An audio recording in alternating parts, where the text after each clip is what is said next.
Buonasera, mi fa piacere vedervi ancora qui con noi.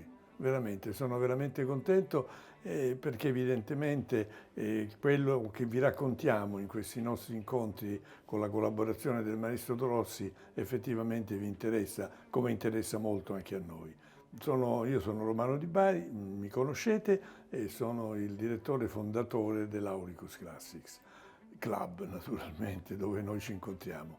Andiamo a sentire quello che il maestro Dorossi ha preparato per noi, che ci deve raccontare. Grazie e entrate con me.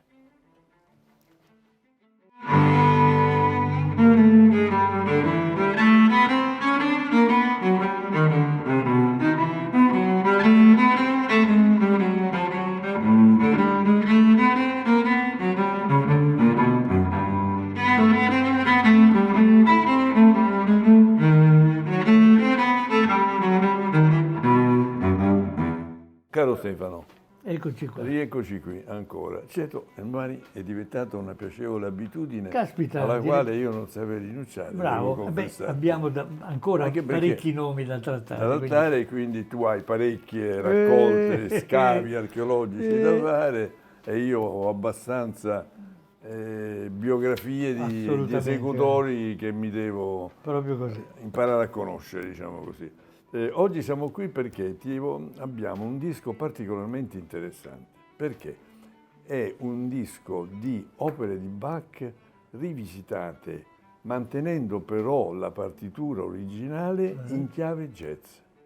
E questo è stato fatto da un noto jazzista italiano di cui io dopo parlerò e che si chiama Gerardo Iacobucci. Adesso intanto tu ci racconti di Bach e poi dopo ti racconterò di Iacobucci, che tra l'altro tu hai anche conosciuto. Me lo ricordo benissimo. Perfetto, benissimo, a te la parola. Allora, partiamo con Johann Sebastian Bach. La premessa è: scrivere di Bach in stile tradizionale riempirebbe un'enciclopedia in parecchi volumi, troppi. L'alternativa? Lo stile telegrafico. Mi adeguo. La prima cosa da dire di Bach è che fu molto prolifico, 1.000.000 di titoli e 20 figli. No, 20 figli. 20 figli, ma davvero? Ma non ha mai scritto un'opera perché non stimava l'opera. Stop, stile telegrafico. Dissepolto dall'oblio nel 1829 da Mendelssohn con la Passione secondo Matteo. Stop. 17° Thomas Cantor di Lipsia, dal 1723 alla morte. Dalla nomina in poi tutto casa e famiglia, un borghese serio e pacato, ma prima ne aveva fatte parecchie con il suo caratteraccio sanguigno e anche violento, quello che nessuno sapeva, no? Il tranquillo, pacifico, no, era un attaccabrighe.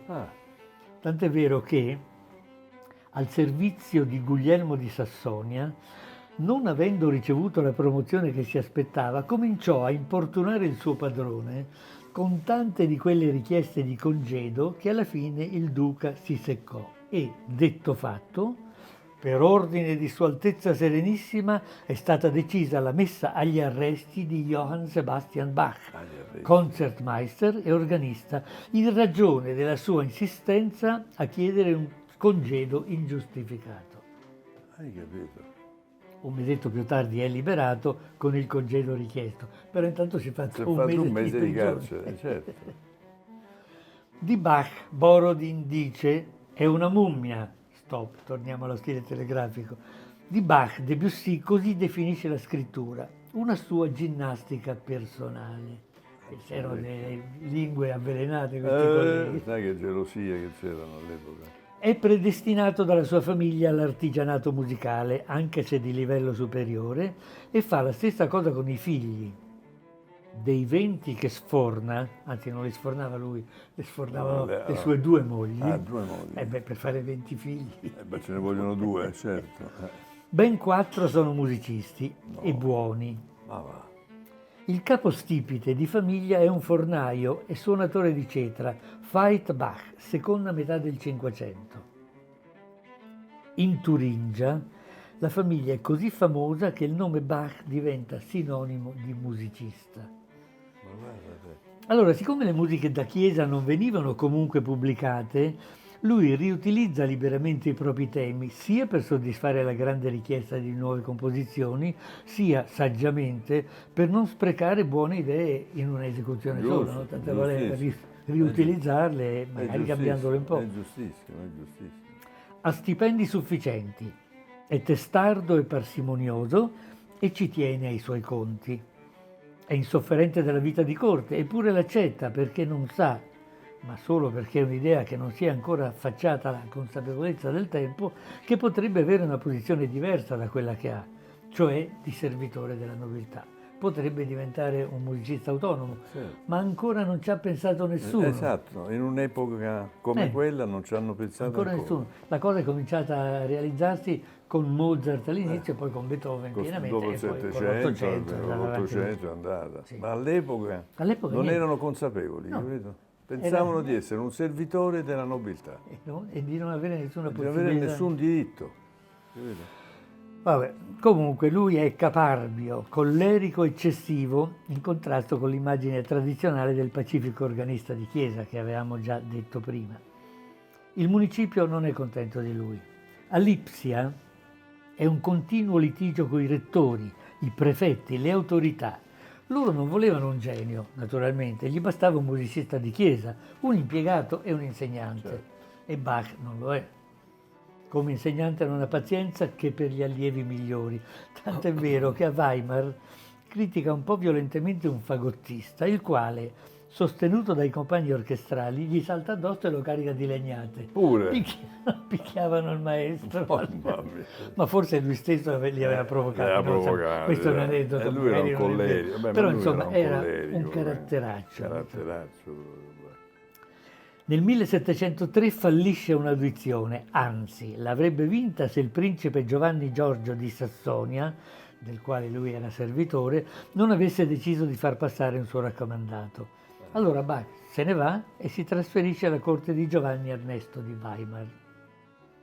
In autunno si fa dare un permesso e affronta a piedi il viaggio fino a Lubecca per ascoltare dal vivo Buxtehude, allora fra i massimi organisti del momento. Non si sa se si siano incontrati personalmente. Quello che il figlio Carl Philipp raccontava, per averlo sentito personalmente dal padre, era che Johann aveva preferito rimanere nascosto dietro una colonna ad ascoltarlo per scoprire tutti i trucchi del grandissimo solista. Bravissimo. E infatti si racconta che al suo ritorno, testuale, eseguiva stupefacenti variazioni sui corali e vi mescolava armonie estranee a tal punto da confondere i fedeli. Quindi gli era bastata una visita al grande Buxtehude Ascoltare dietro la colonna per cambiare il suo per modo di cambiare fare. tutto. Era Bach, non era uno qualsiasi. Lo so. Bach è un notissimo collaudatore di organi. L'organo era una macchina costosissima e di grande prestigio per la comunità. Il collaudatore doveva essere un grande virtuoso, un buon meccanico e un uomo onesto. Bach non soffriva di essere più noto come collaudatore ed esecutore che come autore. Ancora non c'era l'idea romantica dell'artista autonomo. Poi Mozart e Beethoven hanno rovinato tutto. Bach non rinnova, riempie le formule della scuola antica con nuova polpa. Ecco. Una definizione carina. Sì. L'ho copiata da qualche parte, non mi ricordo neanche dove? più dove, però È giusta. è giusta. Esatto, è quello che ha fatto lui. Musicalmente ha fatto questo. Ha riempito le vecchie pentole con Con zuppa del nuova. nuovo, certo. Poi c'è la famosa storia del mancato incontro tra Bach e Handel. Anche se potrebbe essere una coincidenza, è in ogni caso da sempre fonte di pettegolezzi, supposizioni e sospetti. Coetanei, 1685, tedeschi entrambi, famosi nello stesso modo, si rincorsero con l'umile Bach che si faceva tragitti impossibili a piedi per incontrare il mondano Handel. Quest'ultimo, che sempre per pochi giorni non si faceva trovare, forse con il sospetto che l'altro volesse trascinarlo in una sfida organistica. Bach che copiava a mano le musiche di Georg, artista libero che guardava dall'alto in basso Johann, musico impiegatizio. Handel vitaiolo sempre in viaggio, Bach provinciale sempre fermo. Non si saprà mai la verità. Che rapporto c'è stato fra i due? No. È una leggenda, forse con un fondo di verità. arriviamo al fatto conclusivo. Ma malgrado fosse un accanito fumatore di pipa, Bach fu sempre in buona salute, ma era un accanito fumatore di pipa. Anche perché all'epoca le sigarette non esistevano, fumare la pipa o il sigaro forse. Il suo problema era la vista, molto miope, e cominciò a perderla rapidamente nell'ultimo anno di vita, finché diventò completamente cieco.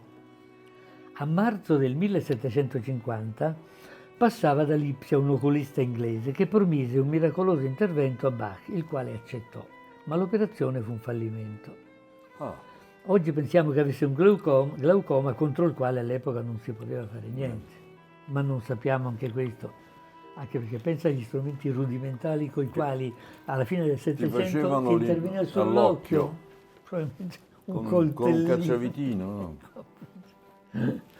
Il 18 luglio Bach riacquistò improvvisamente la vista. Alcuni oculisti segnalano che talvolta nei soggetti anziani si verifica un abbassamento spontaneo del cristallino a seguito del rilassamento di alcuni legamenti. Ma dopo pochi minuti venne colpito da un ictus. Morì la sera del 28 luglio all'età di 65 anni. La sua eredità venne valutata a 1159 talleri, che dovevano essere pochi dopo una vita di lavoro, e comprendeva 5 clavicembali, 2 clavicembali liuto, 3 violini, 3 viole, 2 violoncelli, una viola da gamba, un liuto, una spinetta, e in più quella che all'epoca era una ricca biblioteca di 52 libri sacri, molti dei quali su o di Martino Lutero. Quindi così finisce il grande musicista, con pochi soldi ma con una biblioteca.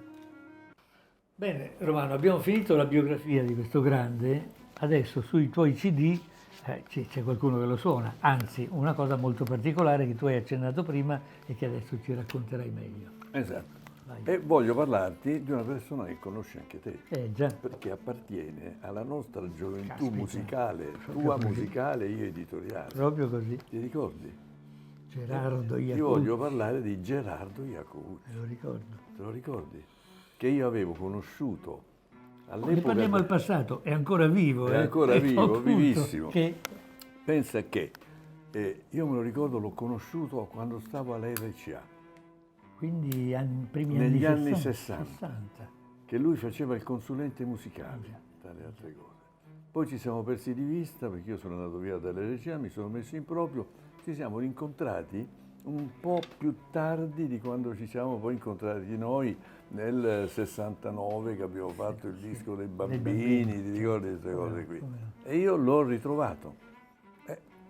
Gerardo Iacovucci è veramente pianista, compositore e direttore d'orchestra. Ha avuto una carriera musicale veramente straordinaria, come adesso io vi potrò raccontare in sintesi, ed è soprattutto ancora oggi in piena attività.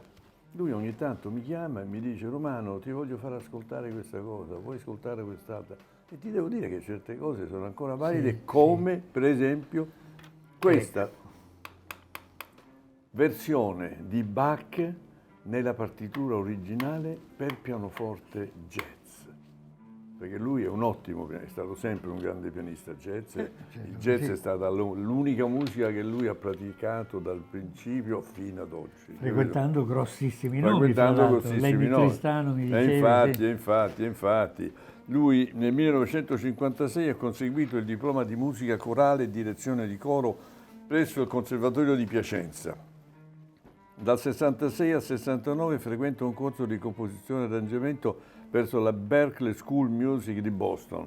Aveva capito che se voleva imparare certe cose doveva andare dall'altra parte, ed è uno dei fondatori della Scuola Popolare di Musica del Testaccio a Roma, che tu conosci senz'altro, da dove sono venuti fuori tanti musicisti, grandi musicisti. E nel 1976 viene nominato docente di jazz presso il Conservatorio di Musica a Frosinone, dove è rimasto e dove si è coperto di gloria veramente. Nell'82 è invitato a dirigere le big bands della RAI di Roma e Milano. E nel 1976 e nel 1982 appunto le big bands della RAI Roma e Milano, e ha diretto l'orchestra sinfonica del Conservatorio di Musica di Frosinone in una storica esecuzione della Rhapsody in Blue di George Gershwin. Pensa te. Suona molto spesso ancora, successivamente, negli Stati Uniti d'America, Boston, New York, New Orleans, e in quest'ultima a New Orleans nell'89 ha ricevuto la cittadinanza onoraria. Pensa te. Sono in pochi gli italiani, pochissimi. Ha registrato un LP per solo piano, jazz a confronto, etichetta d'oro, uno come direttore del coro dei New Spiritual Singers, un CD con la sua moderna big band, etichetta YVP Music, ha scritto musica per film girati in Francia, Germania, Spagna, Belgio, Olanda. Si è esibito con Lilian Terry, Gianni Basso, te lo ricordi? No, certo. Duško Gojkovic, Kenny Clark, Al Glay, Lenny Kravitz, Steve Grossman, John Mosca, Etta Cameron. Sia come pianista che come compositore procede sul filone tracciato da Lenny Tristano. Molto bene. Bravissimo, bravissimo. Per alcuni anni è stato anche il pianista e il direttore d'orchestra di Millie, che conosciamo tutti. Mamma mia, sì. Josephine Baker, che conosciamo tutti, Sì. lui andava a Parigi, ha vissuto Sì, a Parigi sì. per un po', e anche Domenico Modugno. Ah. Pensa te. È autore di un trattato di big band di soluzioni armoniche per arrangiatore moderno, edito da Ricordi. Dal 2012 ha registrato un CD omaggio a Lenny Tristano, un CD piano e strings, etichetta Flipper Music, l'ha fatto con noi, un CD Chamber Jazz Trio, l'ha fatto sempre con noi, un CD Season, etichetta Flipper Music, sempre con noi, un CD Jazz Piano History, sempre con noi. Mamma mia, ha fatto un sacco di cose con noi. E comunque è ancora perfettamente attivo, progetta continuamente, come ho detto prima, programmi che vuole realizzare, eccetera, eccetera. E suona bene. E suona dall'altro ancora benissimo, capito? Quando lo vedrò gli porgerò i tuoi saluti e gli dirò di sintonizzarsi sui... E andare a leggere, e andare a sentire questo discorso che abbiamo fatto su di lui. Perfettamente. Stefano, grazie di tutto, complimenti vivissimi, hai fatto uno splendido lavoro. Spero che tu ti sia anche divertito, come mi sono divertito anch'io. Grazie a te. E comunque volevo ricordarvi che tutti i dischi Aulicus Classics si trovano in vendita su Amazon, che ve li manda a casa con un servizio perfetto. E vi ricordo anche di iscrivervi al nostro canale per non perdere i prossimi episodi e di mettere un like per supportarci. Grazie tante e a presto.